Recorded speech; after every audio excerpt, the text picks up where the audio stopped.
Welcome to another edition of Hornet Nation Unfiltered.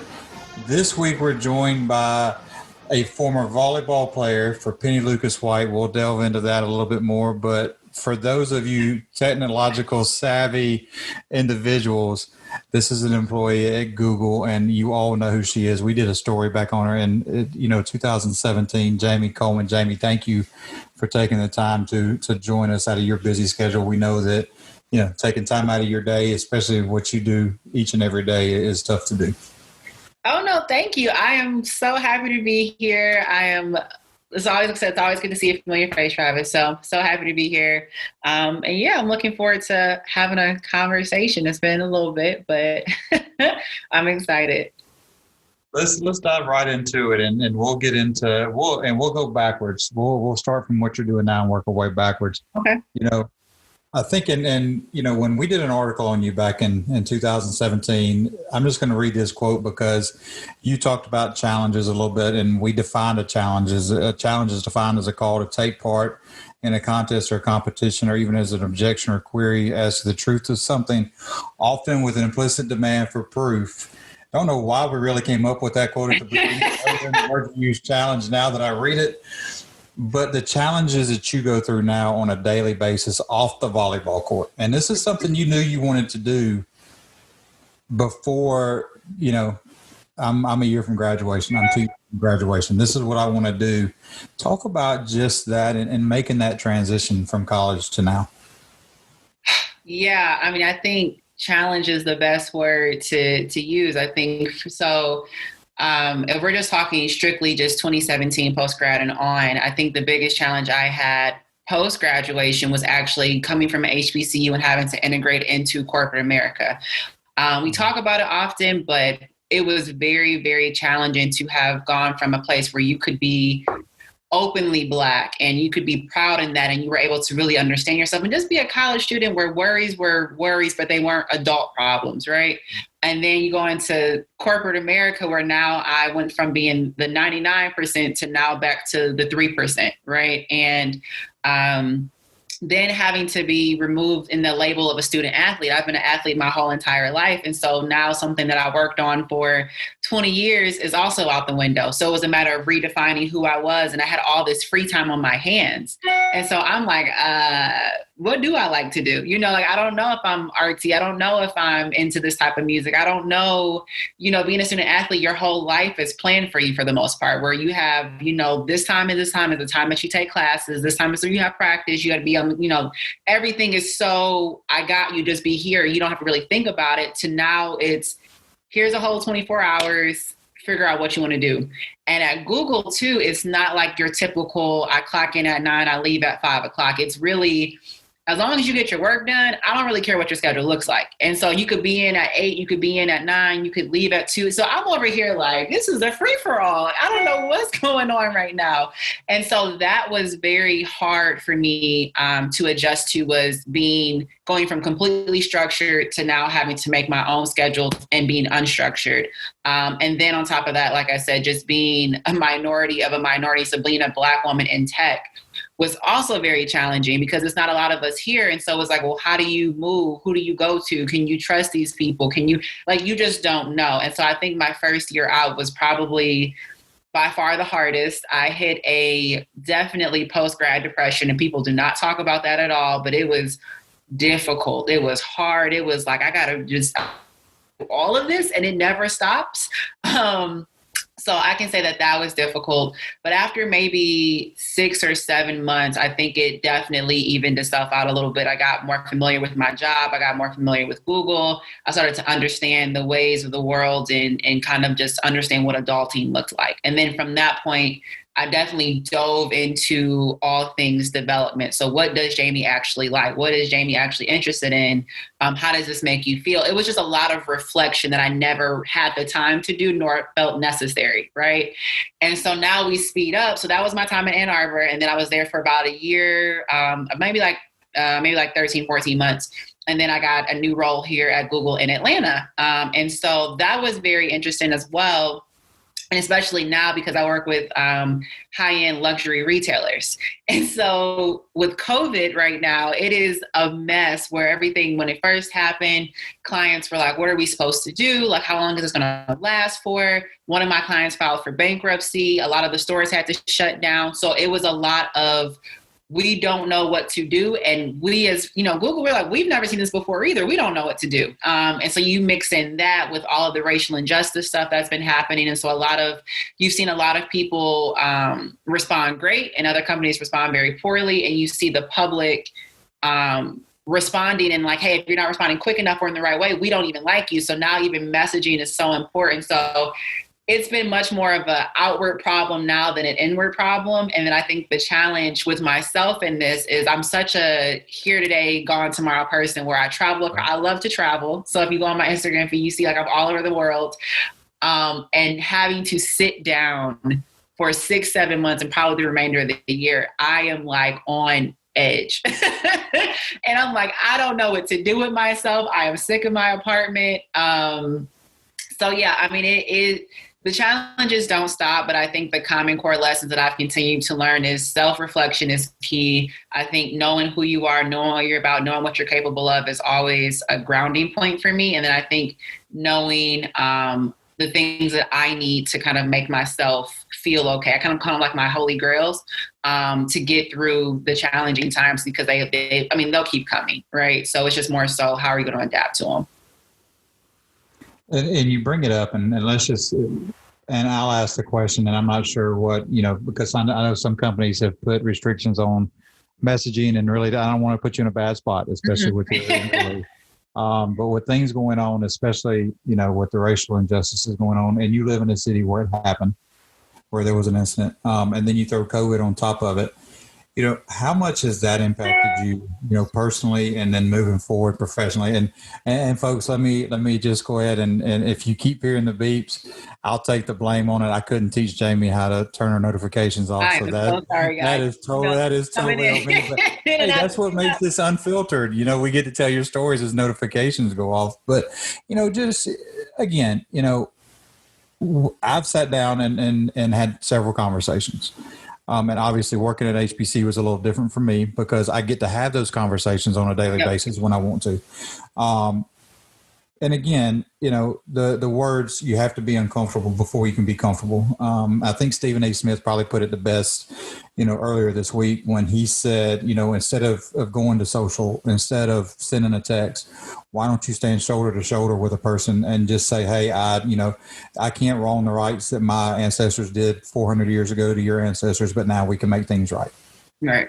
Kind of deal. And your situation is different. You live in Atlanta. You've said now, and you hit on it, you're back to being at 3% out off the HBCU campus. And then you have the instance that happens in Atlanta, a couple of months ago. How hard has it been for you with, and not just that, but to be a Black woman in society today, because now everybody's being treated different. Yep. And that's the bad part about it is people don't realize, now you go back and you say things and you're like, yeah, I may have said that. Didn't mean it really that way, but yeah, that's how I said it. So you're starting to see real people come out. How difficult has it been for you in Atlanta, being in that 3% again, back in the real world, but just going through the injustices and COVID all on top of each other?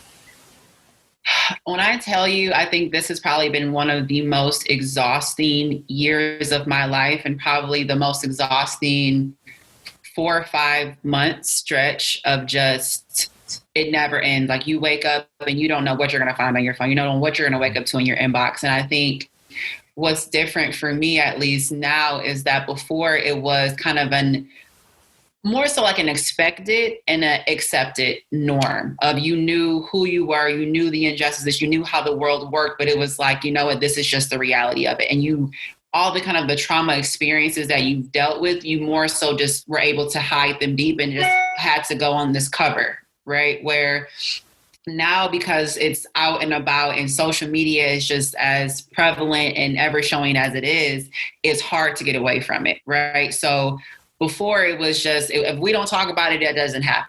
where now it's on the news, it's on Twitter, it's on Instagram. Then at work, we're getting all these emails about it and leadership's reaching out and everyone has something to say. And although it's great in times of like, that's the only way that things can really begin to even move is if we address it, it's also very traumatic because I'm almost like having to relive these traumas every single day.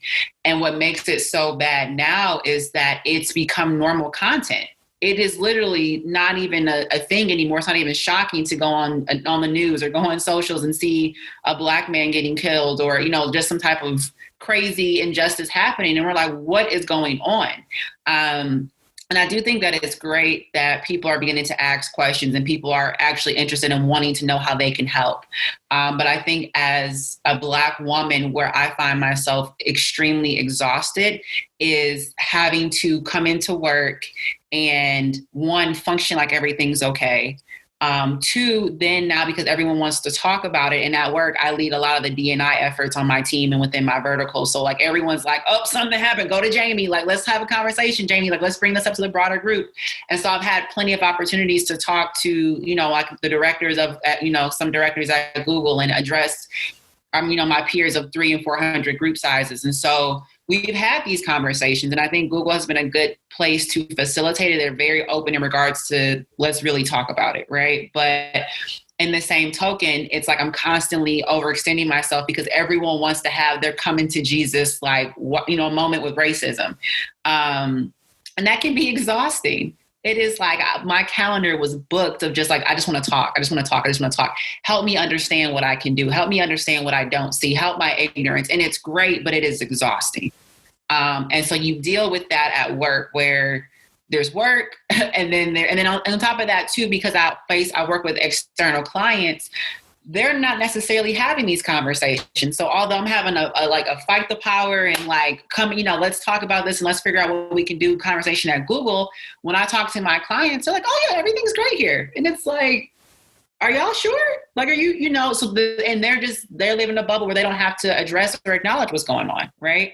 And so you have that. And then you come home, you've done that, or not come home, but you get off work and you deal with all of that. And then you have to address how you feel. You have to address the Black community. So then you have your friends that are wanting to talk about it. You have your family that's wanting to talk about it. You're on social media. So everyone is, you know, going back and forth with their posts and their opinions and their 2 cents.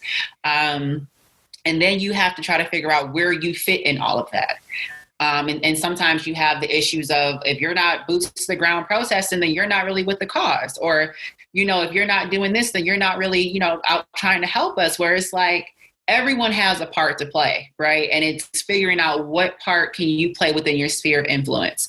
And that's also the exhausting piece of it. And so when you continuously have this day where 24/7 you're on pretty much eggshells, just reliving this trauma, trying to figure out where you plug in, trying to figure out how to help, how you know, do I care about this? Do I not care about this? Am I saying the right things? Am I offending this person? And then kind of trying to keep some type of sanity.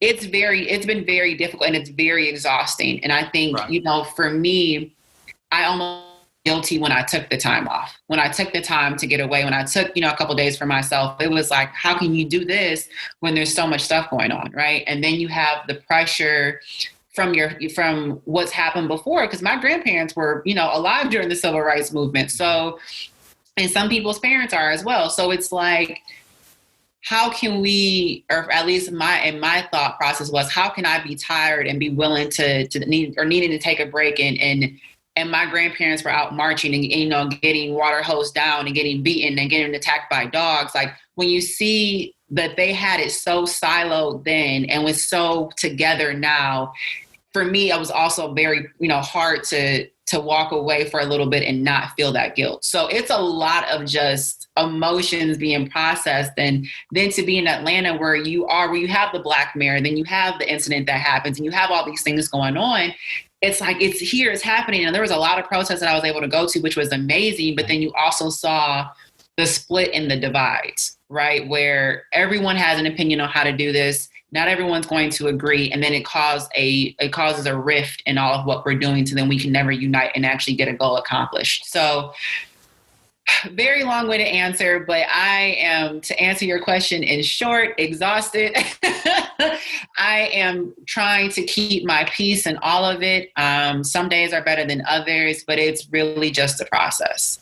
But you talk about the split and divide, and this is the last question, and I know you just talked about how exhausted you are talking about it, and then we'll get to your Alabama State stuff.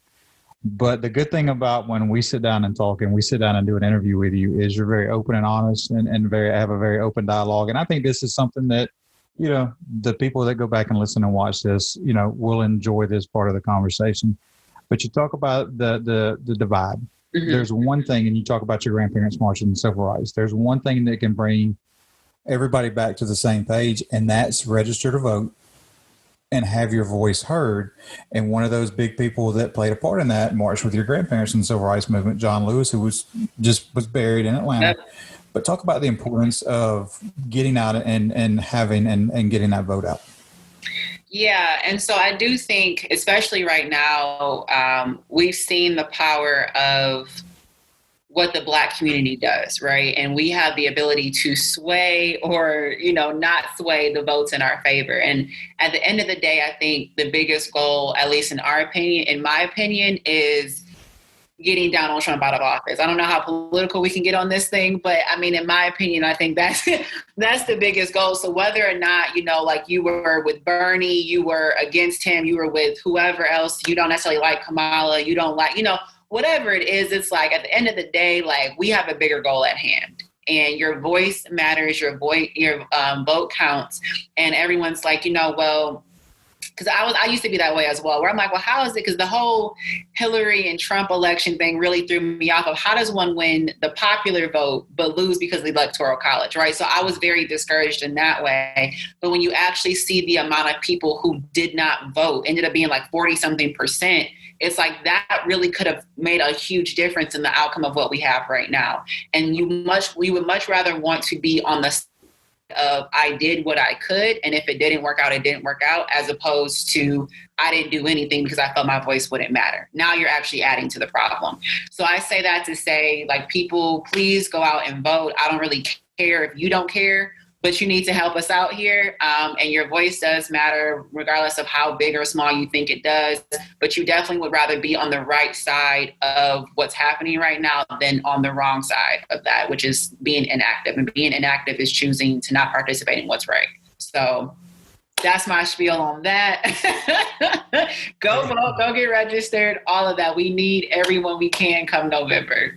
Again, a very open and honest dialogue with Jamie Coleman, former Alabama State Lady Hornet volleyball player. And we told you in the beginning, this was going to be a fun interview because we knew we were getting ourselves into when we got on here. And, it's been a while since we've been able to sit down and talk, but I'm sitting here looking at the story we did on you back in 2017, and, your goals, you had your goals, you were pushed.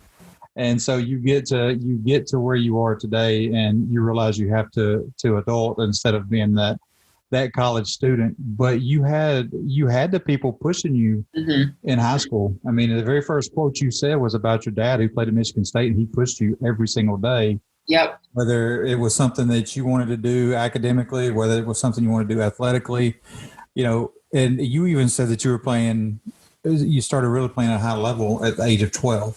Mm-hmm. How important was it to have that former college athlete to be able to push you? Listen, and get you to where you wanted to be? Yeah, I look back on that often, and and it's so funny because all of my friends and family have this running joke of, you don't want to work out with Coach Coleman and Jamie because they are going to kill you. Like that Coleman workout is something different, right? And it's true. I just think when you grow up and certain high expectations are normalized, right, and they're not foreign and they seem very achievable, I think that also allowed me to have seen that the sky was the limit. And so, my dad is very well known in the state of Michigan for football, but every year, since probably I was like 4 or 5, I was always out there running ladders with the boys and running, doing all like I thought I was gonna play football, right? So I was out there doing all the drills, all the practices. And then every summer as well, he used to take all of the guys up to Michigan State and they would practice there. The coach would come out, some of the players would come out. And so it allowed them to feel like this thing was possible for them. And so for me, I think to have been exposed to that at such a young age, to see what it feels like and how you have to operate at the top level to get these things done, when those things just became normal. They became second, kind of like second nature. And so when I started to play at 12, it felt no different. It was like, you've been doing this your whole life. Like it's just being applied in a different way. And so I've always been very, very competitive by nature. You don't want to, start a game with me. I'm going to the death. Right. And I think, it's just helped me in life because I do believe I have a very, I wouldn't say like impulsive or compulsive, but it's much more like a drive to win.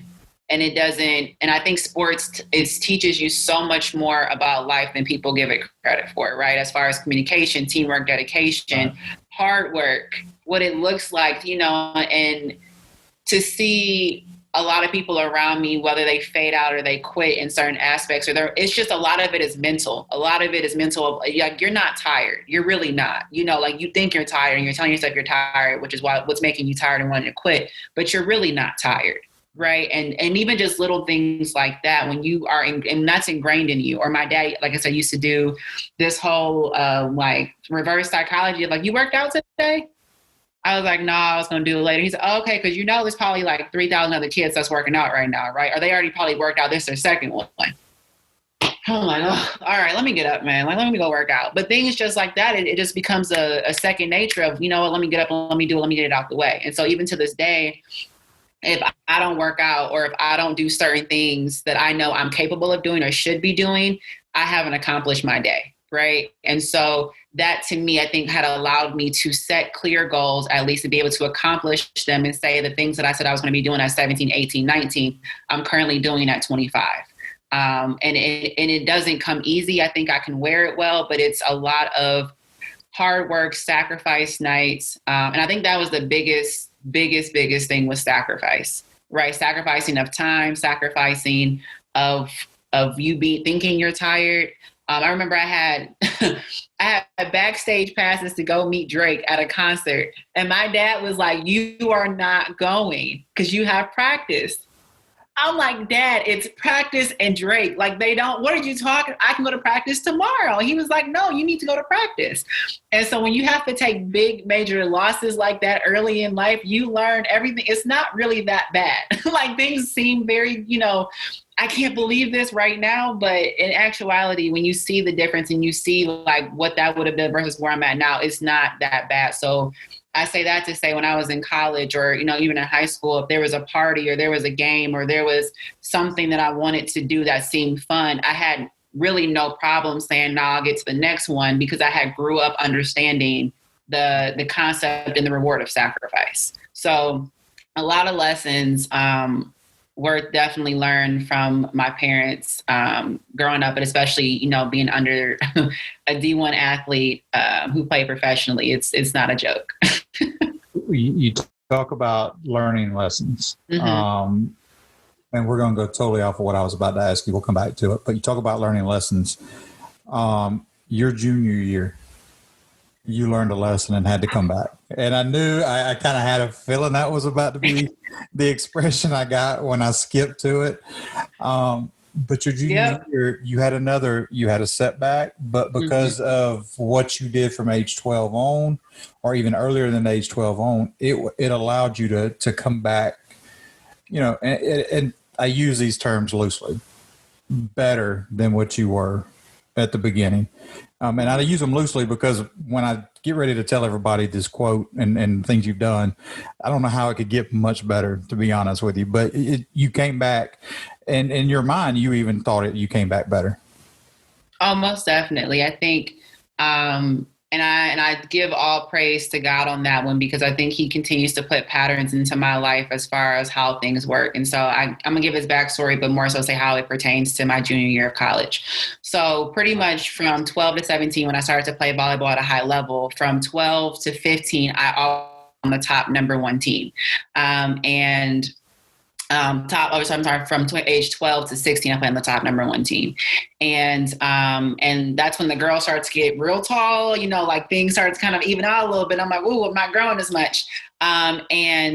And I told my coaches, like, hey, I think I need to switch positions. I don't think I can't continue in this position and go play at the next level. They're like, oh, you're fine. You have a great vertical. Like, you're already getting looked at. You'll be fine. It's no worries. I'm like, okay, I think I need to go to the back, but okay, I'll stay in the front. And my 17th year had an amazing tryout. Me and this girl were going toe for toe in everything. And mind you, I'd been with the same team since I was 12. So this is now I'm 17. And after the tryout was over, they were like, you did a great job. However, we're going to put you on the twos team. And when you looked at like the stats and what happened, the only difference between me and the girl was 6'4" and I was 5'5". So it was like, okay, obviously I see where we went wrong here, right? And that to me was such a hard blow. And so another club that had been recruiting me for years was like, hey, like, come join us. You're going to have to be on the threes team because this is a brand new position for you and you've never played it before, but you'll be starting. You'll get all the reps. We'll train you. We'll do da-da-da-da-da. And my pride was hurt. I'm like, I have been on the number one team for the last 5 years. I'm not going to a threes team. How dare y'all? But I ate that bullet and I came back my 18th year. And mind you, the 17th year was a struggle and I was nervous. I'm like, I'm supposed to be getting recruited this year. Like, I just don't know what's going on. But I came back the 18th year and was a completely well-rounded player where both the teams were like, hey, we want to offer you a spot on our number one's team. And I was like, interesting. So I just had to take that bounce back to come back better. And y'all want me now, but I don't want y'all because I'm going to go who trained me to be this player. And it ended up being like a great 18s team.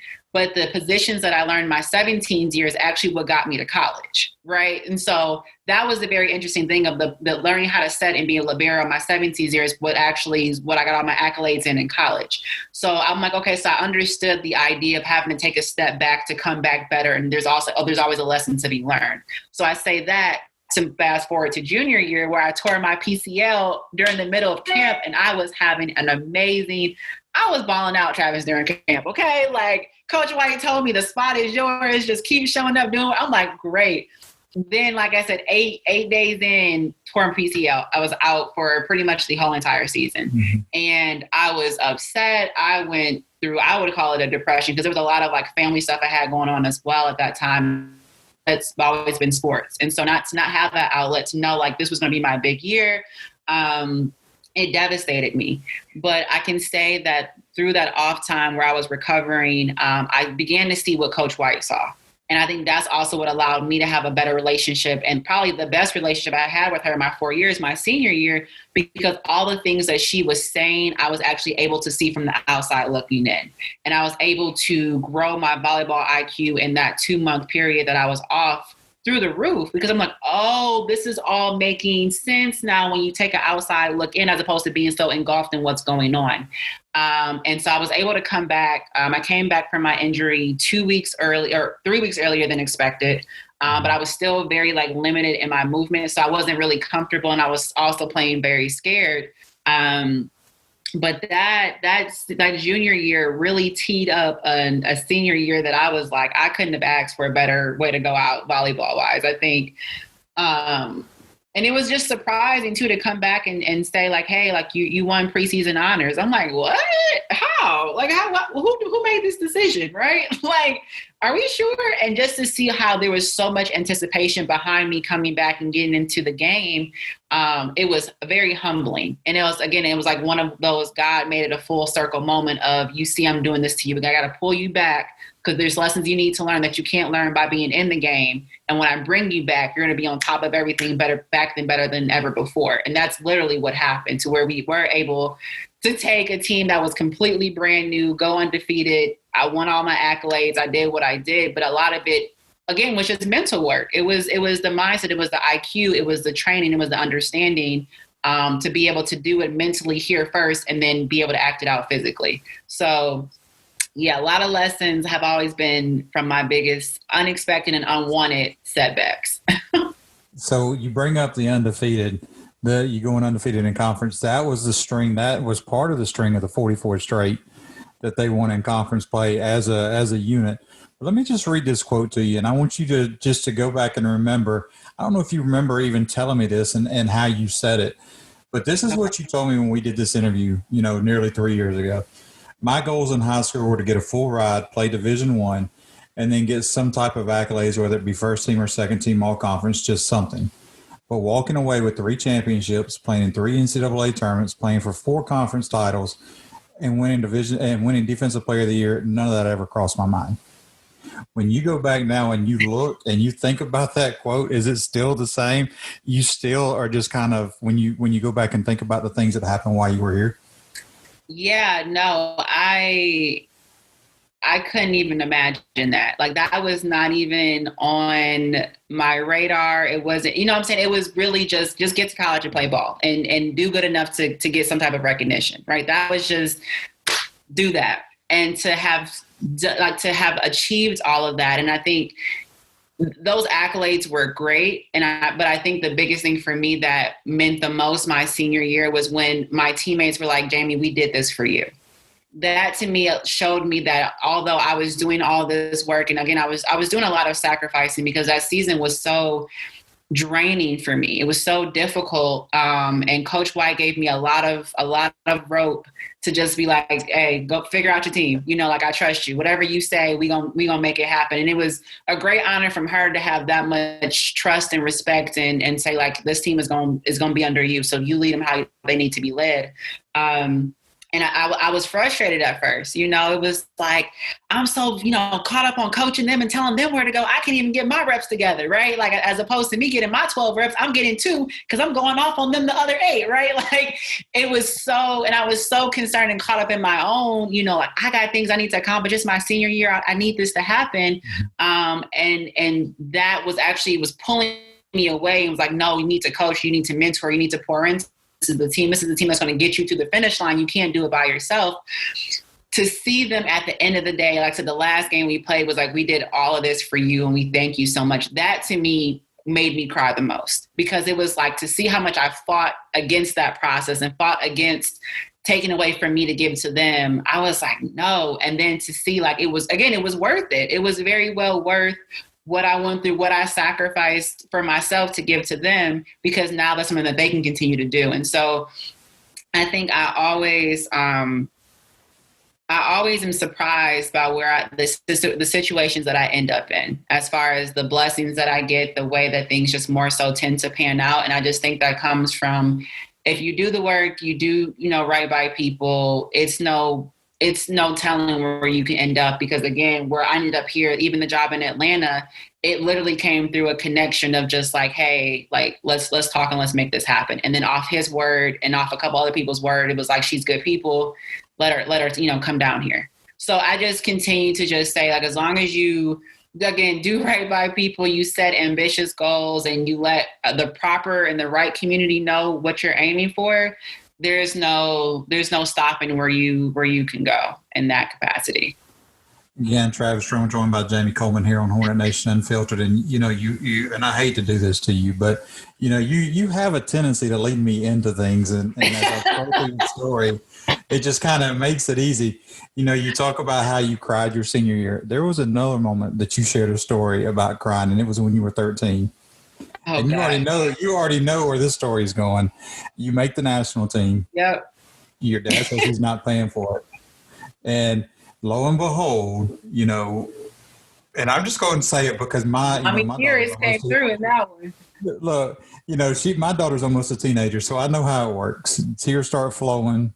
The other parent steps in, and your mom talked your dad into doing it. And so, that led to you being here. I mean, that was your first step. And a lot of people, when they go back and before you answer the question, those of you listening, those of you that are going to watch this later, there's a story on BamaStateSports.com we did back in 2017. Where are they now? If you really want to get in depth on some of these stories and just read the quotes to make sure that I'm getting them right, they're all in there. And those were in Jamie's words. Exactly. I didn't mix them. I didn't change them. Exact words. But let's talk about that minute, that moment. You're 13, and Your dad says he's not going to pay for it because you quit something. Mm-hmm. And that's a hard lesson for a teenager, especially a teenage girl, to be told by a father, "Hey, I'm not going to pay for something because you quit." I'm the oldest. I'm trying to teach you a life lesson. Yep. But as always, you've got it's called the mama's boys and the daddy's little girls. And I'll be honest, I'm one of those parents that she has me wrapped around her finger and she knows it. But just talk about that moment and talk about how that changed your life and changed you going into this sport. So for like I said, just for Morris Baxter, I made the team. My dad said, absolutely not. You quit far too many sports. I'm not investing this amount of money because it was very expensive to play ball. And my dad was like, I'm not paying this type of money for you to only play for a year and then figure out you don't like the sport. So no. And I cried and cried and cried. And my mom came through and was like, Mill, she's playing. So figure it out. And, we talk a lot about my dad, but I think my mom has honestly been like my emotional support in a lot of ways, where my dad, I think, got a lot of my mental and my physical athlete sense going. My mom has been very the grounding, emotional character building for myself. And so that moment to me, I think, was the redefining of I'm going to show you, right? And that was where more of the competitive side of me came out of, like, you tried to tell me no? Like, me?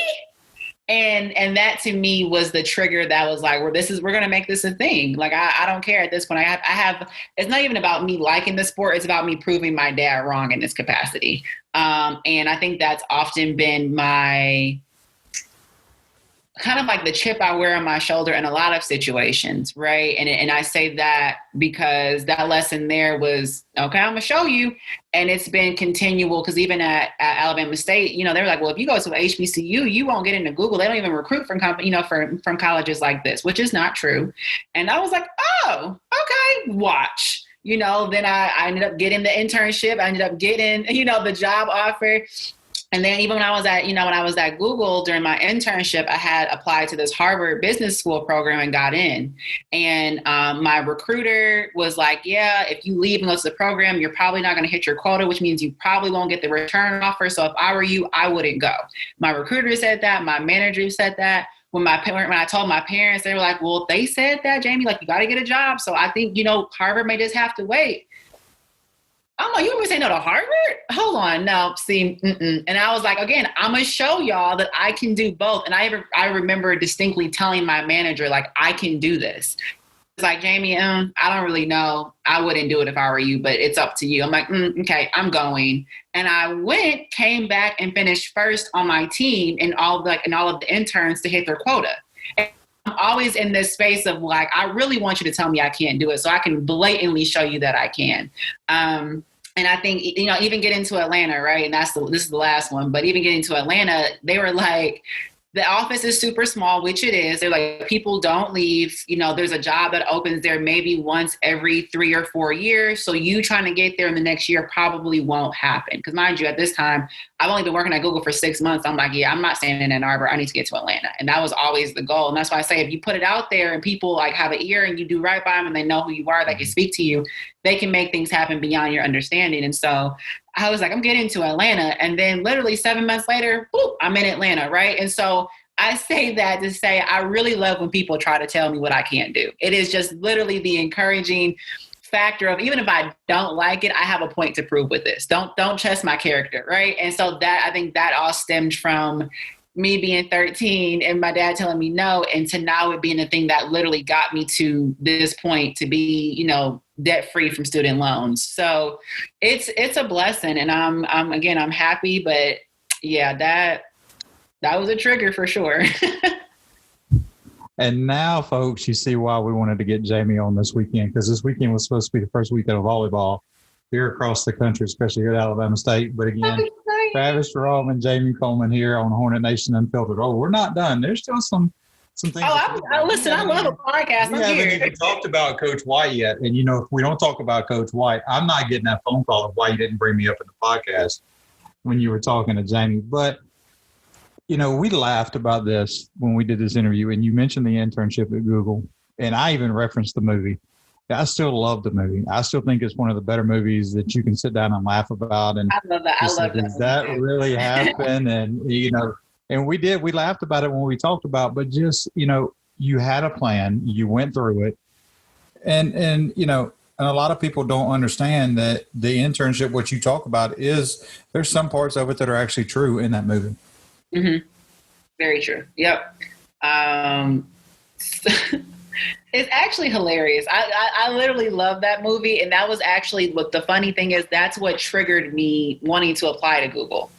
Everything that's happened in my life, more so like monumental shifting moments, came from movies. So when I started to play volleyball, the only reason I started to play was because I saw a volleyball movie. I'm like, that looks like fun. I want to try it. Went to a couple of camps and then got picked up, and like the rest is history. And it was the same thing with the internship or with Google per se. I saw the movie. I'm like, Google looks dope. I'm gonna work there. And yeah, but I mean, like the free food, that's a thing. I think all of the on-campus shots that you see, all of the business advertising things that they talk about is accurate. The amenities, the laundry, the gym, it's literally like its own running place. So I could come in, I could, drop my laundry off to the dry cleaners. They come pick it up. Then like, if you walk down the hallway, there's a washer and dryer. You can start and do your laundry there. Like you walk up, there's a whole micro kitchen right there. We get massages. Like it's a very nice, comfortable place to work. I would say the only thing that really wasn't true about that movie when it just comes to like the perks or just Google itself was there really wasn't we only have one spot and the best person gets it. That's the one thing that I truly loved about the internship the actual internship, not the movie, was they were like, look, we don't have only 5 roles, 6 roles, 7 roles. It's like, there's 10 of you guys, all 10 of you guys do well. There's 10 spots for you. So there was no pressure to feel like you had to compete with your peers for a spot. It was like, no, you do what you need to do. We can bring you back. And that's just true to the point of there's so many things going on and so many different opportunities. Like I've learned there's so many roles that just exist at Google that I'm like, oh, there's a job for that. It's crazy. But yeah, that movie was probably like 70-ish, 80-ish% accurate as far as the life of a Googler. It's a lot of meetings. You can cow stalk people. I find myself on a couple people's calendars just looking at their day. It's all the food you can eat. It's just the bike's there. And I actually rode the bike with a tour when my PCL was torn. I had somebody push me. So I couldn't miss that experience. I'm like, I want to get on the bike. So yeah, Google, it's a good place to be. So we talk about all these things. We talk about, your life growing up. We talk about, being pushed by your dad, having mom there with you to be that person that you can confide in. We talk about what you do now. We talk about what's going on to today's world. But there's one person that could set all this up for you and put it on a tee and probably teach you everything in 4 years. And I think she probably has to a lot of student athletes. And that's, Penny Lucas White. And I know there's some really, really good heartfelt feelings, but I gotta ask, is there ever a time you can go back and tell a story about Coach White that maybe when she watches or listens to this, she's going to go say, Travis, I can't believe you asked her that question.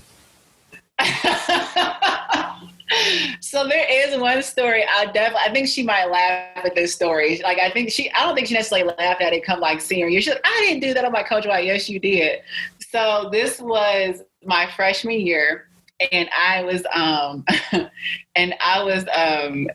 like I got my eyebrows done. And so this was like my first time in Montgomery, and I was yeah, like I said, just getting acclimated to the city. I was like, I don't know who does what here, but I need to get my eyebrows done. So the lady jacked up my eyebrow and actually waxed it from the inside out. So this whole, like, if you could see, like, this whole part of my eyebrow was gone. Typically, when you get your eyebrows done, they're like from this end, they'll mess it up, but I've never done that. it messed up from While the you're inside. telling this, you had reverse Anthony Davis eyebrows, is what you're telling me. Correct. I had 1.5 eyebrows. Okay. Like it was really, really bad. And so we were in a game and I had to draw them on for like a whole, maybe like 2 months because it just wasn't growing back. She literally waxed off what hadn't been waxed in like 22 years. I'm like, lady, what is it? Well, at that point it was like 18 years. I'm like, this is new. It's a lot of air just hitting right there.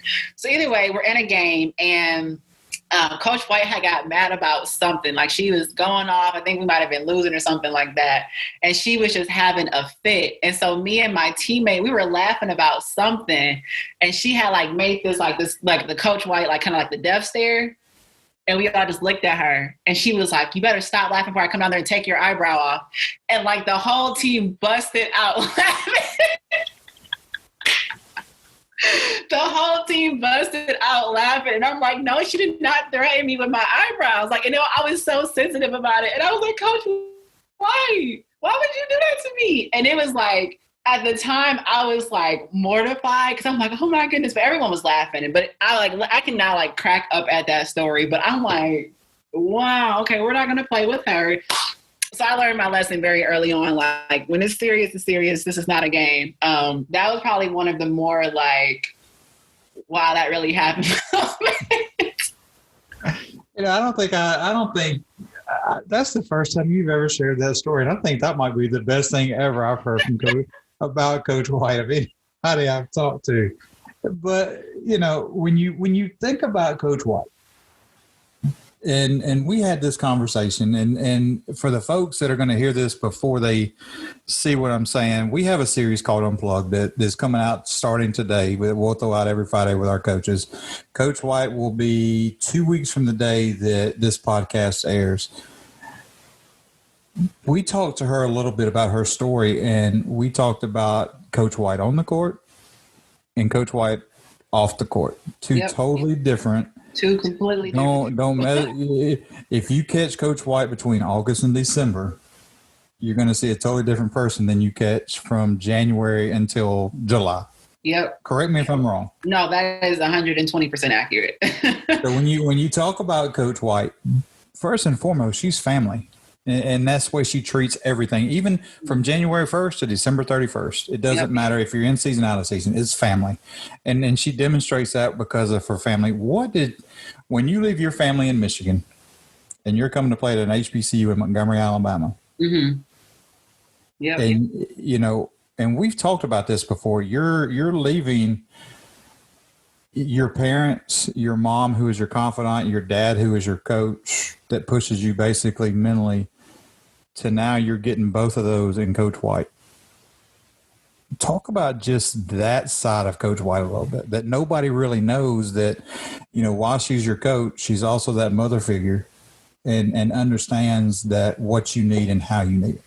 Yeah, no, I think that goes understated across the board for coaches in general. When you do have these kids that come from these random places across the country, you're not just the coach, you are everything else. And I think Coach White made that very clear from the get-go, like, between these hours is practice time, but if there's something that really is, like urgent, we can talk about it, but understand, like, I'm here for you, right? I'm your coach. I could be your mother, your grandma, whoever you need me to be. I'm here for you. And so I've had many nights where, a lot of things that again happened personally, I went to Coach White about, and she, made sure I was situated, gave me what I needed, and kind of set the environment around me to be conducive for me to still get through the tough times, even though, emotionally I was going through whatever, but at least physically what she could do was possible, there.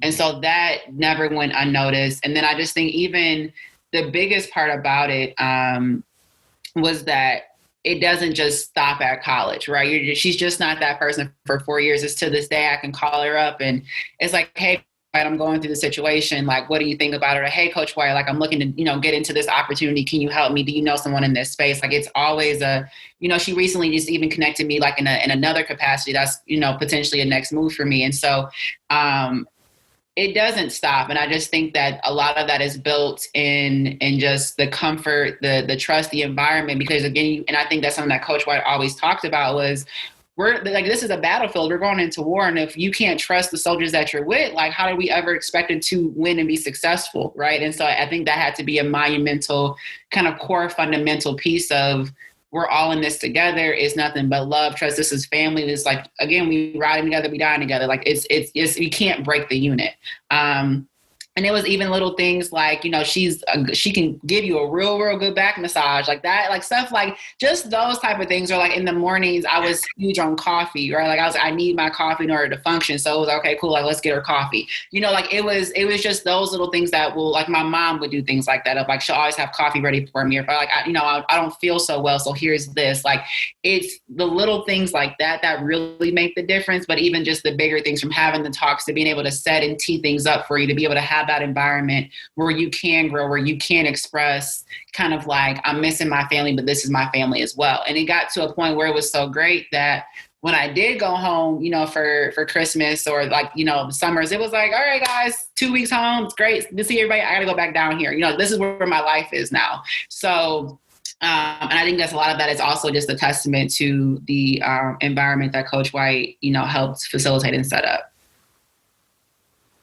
When you go back and you look, and you have time now where you can go back and you start reminiscing on your days at Alabama State, did you ever think that you'd be part of a program that basically started this run of championships, and to be able to sit back and watch and you know, how much of it when you see, and I'm putting you on the spot because I want to hear this answer, when you go back and you see teams when they start struggling and they start getting close to championship play, do you really just want to get in the car and drive to Montgomery or pick up the phone and call Coach White or call the players and just explain to them that, you know, you're not doing it for us, you're doing it for yourself, but at the same time, understand what sacrifice. Understand that this is a legacy that got built when I was here. Yeah. No, I mean, honestly, I didn't necessarily, I knew to some extent we would be successful if I'm being completely transparent. Like it was, Coach White came in and like the way that she sold the program and, you know, even just her background, you could tell from the get-go, like she wasn't one to play with. And so I was like, okay, like we could do well. Like we're going to do something. And I was, you know, I'm thinking like, I'm going to make sure something happens. Right. Like it was one of those things. But to see the transformation and the amount of work that took place to even get the first championship, it was like, wow, can we replicate this? Right.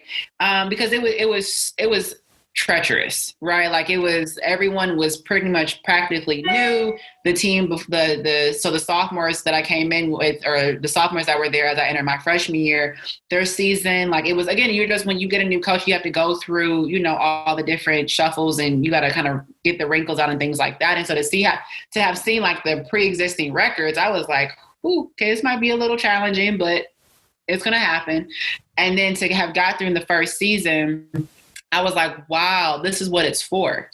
And you feel that sense of pride and you feel that like kind of the weight alleviate, like all of the training, all of the early mornings, all of the hard work, it pays off in this way. And now it's okay, cool. Like we got to come back and do it again. Right. And so that just became the mentality of we have to defend what we work so hard to get. And so to your question, or to your point of like, do you call the players up? Like when I would say now I'm more so observed from the sidelines because I don't personally know like a lot of people on the team right now. But last season, the season before that, when I had my old teammates on there, I was quicker. They would even call me. I was like, yo, what y'all got going on? Like, hello. And then like, even anytime I do come to Alabama, you know, I am welcome on the sidelines to come and coach and to help and pour into the players. And, you know, I do think the further that you get away from that first initial win, it makes it harder for the succeeding teams to feel that because they didn't have to go through the struggle of not winning anything and not knowing what a championship felt like and things of that nature. And it's also hard to train a player to understand what's that ever experienced it. So for us to have had that cohort of I'm a freshman, everyone else are pretty much, you know, sophomores, and we were able to matriculate through the program, we knew as a unit what it took, what it felt like, because we had all experienced it for the first time together. Whereas you get, you know, we won this year, and you're just recruiting players in, it becomes challenging to have those players understand we don't play this here, right? And I think that's more so the conversations that have been with my old teammates or, teammates that were existing of how do you help the mentality that's like that? I don't know what to tell them because they weren't there a part of it. And even like the girls, the girls that were freshmen my senior year, like everything was new besides me and a couple other teammates. So you had to really mold and push and ingrain into them a championship mindset and what it's like and what it looks like. And that often comes from your leaders, right? So it's hard. It's not easy. They make it look easy because when it's like, well, we just win, we win. And you have amazing coaches who have so much experience and then you get experienced players. And so it may seem like you have all the right components, but it only takes one, right, to really throw everything off. And so I just think being mindful of your mentality, how you talk to people, specifically on the team, because at the end of the day, it's only so much a coach can do. I think it was always the biggest thing that I would have to tell them, like, it's mental. And it's a mental thing. It is you win in your mind before you win anywhere else. And so I just think that was the biggest thing. And then also just leading example. And I had to tell them like there was plenty of times I was in Coach White's office going off like, Coach White, they are messing up my reps. I cannot practice because I'm telling them what to do. It is frustrating me. I can't, and they were saying the same thing. And I was like, how did y'all think we got here? Like I understood for every 10 reps there was, I took 2, maybe 3 to give y'all 7. So you have to, and so because you never had to do it, you didn't understand what it took because that person before you probably made it look easy or not as bad as what it actually is. And so it's reminding them like you were at that point too. So the same way that I had to drag you along, pouring and you go off on you, get you right, like you have to do the same thing to them because it's not inherent. It's a learned thing that have to go through the environment to understand why it's set up that way. So yeah, it's funny because the cycles don't change. The same way that Coach White was telling me things freshman year that I was like, I don't believe that. Then like senior year, I was like, wow, okay, maybe she's not crazy. I got it, And then I'm having to tell the players that as well. So it's like an never-ending cycle of I'm telling you what's good for you. So that is everything. Jamie Coleman here today, folks, on Hornet Nation Unfiltered. We're going to have to. The thing is, we're going to have to get you back on the air again and do this again a little bit later down the road so we can get more stories in because we could do this all day. This could be just one of those all day kind of things where we just have all kinds of stories to tell. But Jamie, thank you for taking time out of your day. We know that, you've got a lot going on with what you do now, but folks, Jamie Coleman, former Alabama State volleyball player, now working in Atlanta for Google. You've got everything covered from what's going on in today's society with all the social injustices with COVID-19 to her playing days, to her parents, to her young childhood, to everything in between. I think we covered a lot today. I think we covered a lot more than we thought we were going to cover. Jamie, thanks again. And honestly, I want to get you back on, but it worked out perfect that you're on this weekend and it's the weekend that volleyball is supposed to open. So it all just made sense to get you on because we know your story. We've had a chance to sit down and talk to you. And I want to dive in more when we get an opportunity later down the road. No, definitely. I'm looking forward to it. I'm happy to be on and continue to share stories. I literally can talk all day if you let me, so I'll stop. But no, we'll do that. we'll do that next time. We'll set aside a couple hours next time, and we'll just have it, and we'll just have a free for all on here and let you do what you need to do and tell all your stories that you've got to tell because you got a ton of them. So again, for Jamie Coleman, this is Travis Strong saying thank you for listening to Hornet Nation Unfiltered. We'll be back next week with another special guest. Until then. You've been listening to Hornet Nation Unfiltered. We'll be back next week with another special guest from Alabama State's past. Until next time.